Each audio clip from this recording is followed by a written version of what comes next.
വീണ്ടും വരുന്നവനായ കർത്താവായ യേശു ക്രിസ്തുവിൻ്റെ ധന്യമേറിയ നാമത്തിൽ എൻ്റെ സ്നേഹവന്ദനത്തെ ഈ പകൽക്കാലം അറിയിക്കുകയാണ്. ജീസസ് മിറക്കിൾ മിഷൻസിൻ്റെ ലൈവ് പ്രോഗ്രാമിലേക്ക് ഏവർക്കും സ്വാഗതം. ദൈവനാമത്തിൽ നാം ഒരു ദൈവത്തിൽ വിശ്വസിക്കുന്നു. പിതാവ് സ്വർഗത്തിൻ്റെയും ഭൂമിയുടെയും ദൃശ്യമായതിൻ്റെയും അദൃശ്യമായതിൻ്റെയും സൃഷ്ടാവായ സർവശക്തൻ. നാം ഒരു കർത്താവിൽ വിശ്വസിക്കുന്നു. യേശുക്രിസ്തു ദൈവത്തിൻ്റെ ഏകജാതൻ, ദൈവത്തിൽ നിന്നുള്ള വെളിച്ചം, ദൈവത്തിൽ നിന്നുള്ള ദൈവം, സത്യദൈവം, ഏകജാതൻ, സൃഷ്ടിക്കപ്പെട്ടവനല്ല, പിതാവിനോട് സമൻ, അവനിലൂടെ സകലവും ഉണ്ടാക്കപ്പെട്ടു. നമുക്ക് വേണ്ടി നമ്മുടെ രക്ഷയ്ക്കായി പരിശുദ്ധാത്മശക്തിയാൽ അവൻ സ്വർഗത്തിൽ നിന്ന് ഇറങ്ങി വന്നു. കന്യാമറിയമിലൂടെ ജനിച്ചു, മനുഷ്യനായി തീർന്നു. നമുക്ക് വേണ്ടി പന്ത്യോസ് പീലാത്തോസിൻ്റെ കീഴിൽ ക്രൂശിക്കപ്പെട്ടു. അവിടുന്ന് കഷ്ടമനുഭവിച്ചു മരിച്ചു, അടക്കപ്പെട്ടു. മൂന്നാം ദിവസം തിരുവെഴുത്തിൻ്റെ നിവൃത്തിക്കായി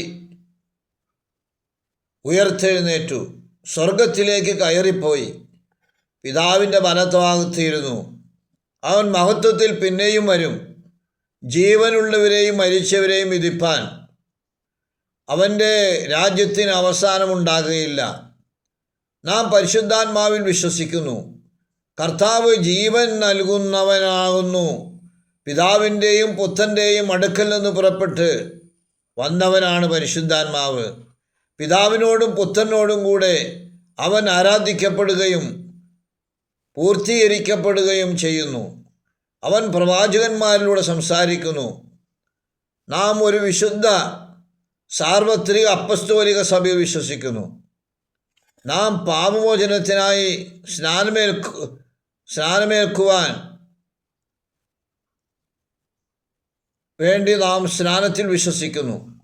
മരിച്ചവരുടെ പുനരുദ്ധാനത്തിലും വരുവാനുള്ള ലോകത്തിനായും നാം കാത്തിരിക്കുന്നു. ആമേൻ. പിതാവ് സൃഷ്ടിക്കുള്ള ഉത്തരവ് നൽകുന്നതായിട്ട് ഉൽപ്പത്തി 1:26 നമുക്ക് കാണുവാൻ സാധിക്കും.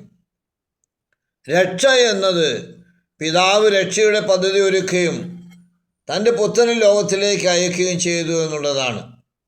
യോഹന്ന 3:16 പറയുന്നു, തൻ്റെ ഏകജാതനായ പുത്രനിൽ വിശ്വസിക്കുന്ന ഏവനും നശിച്ചു പോകാതെ നിത്യജീവൻ പ്രാപിക്കേണ്ടതിന് ദൈവം അവനെ നൽകുവാൻ തക്കവണ്ണം ലോകത്തെ സ്നേഹിച്ചു. രക്ഷ എന്ന് പറയുന്നത് യേശു പിതാവിനെ അനുസരിച്ച് നമ്മുടെ വീണ്ടെടുപ്പ് സാധ്യമാക്കി എന്നുള്ളതാണ്. പരിശുദ്ധാത്മാവ് ദൈവിക സാന്നിധ്യം സൃഷ്ടിയിൽ നിലനിർത്തുകയും വെളിപ്പെടുത്തുകയും ചെയ്യുന്നു. പുത്രൻ പിതാവിൻ്റെ സൃഷ്ടിയുടെ പദ്ധതി നിറവേറ്റി. ഉൽപ്പത്തി 1:2 പറയുന്നു, ഭൂമി പാഴായും ശൂന്യമായും ഇരുന്നു, ആഴത്തിന്മീതെ ഇരുളുണ്ടായിരുന്നു, ദൈവത്തിൻ്റെ ആത്മാവ് വെള്ളത്തിന്മീതെ പരിവർത്തിച്ചു കൊണ്ടിരുന്നു. രക്ഷ എന്ന് പറയുന്നത് പിതാവും പുത്രനും പരിശുദ്ധാത്മാവിനെ അയച്ച് വീണ്ടെടുപ്പ്, വിശുദ്ധീകരണം, ശുശ്രൂഷയ്ക്ക് വിശ്വാസികളെ ശക്തീകരിക്കൽ എന്നിവ സാധ്യമാക്കി. അപ്പോസ്തല പ്രവൃത്തി 1:8 അതിനെക്കുറിച്ച് കർത്താവായ യേശു പറയുന്നത് നമുക്ക് കാണുവാൻ സാധിക്കും. ഈ വചനങ്ങളാൽ ദൈവം നമ്മെ അനുഗ്രഹിക്കുമാറാകട്ടെ. ആമേൻ.